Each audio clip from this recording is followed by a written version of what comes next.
স্বাগত টিভিসি দেশের সংবাদে আপনাদের সাথে আছে অর্ঘমিত্রা তরফদার। শুরুতেই জানিয়ে দেব মার্কেন্টাইল ব্যাংক সংবাদ শিরোনাম।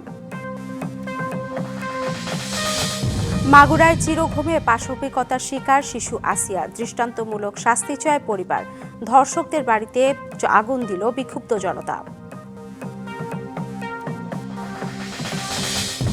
আসিয়ার মৃত্যুর দিনে নারায়ণগঞ্জ, লালমনিরহাট ও সিরাজগঞ্জে 4 শিশুকে যৌন নিপীড়নের অভিযোগ, আটক 2, বিচার নিশ্চিতের দাবি স্বজনদের।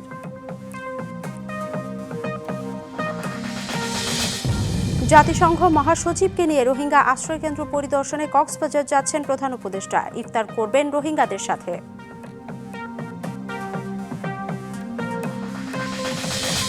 এবং ঈদ ঘিরে জমজমাট নারায়ণগঞ্জের দেওভোগের পাইকারি পোশাকের মার্কেট। প্রায় 100 কোটি টাকার পোশাক বিক্রির আশা দোকান মালিকদের।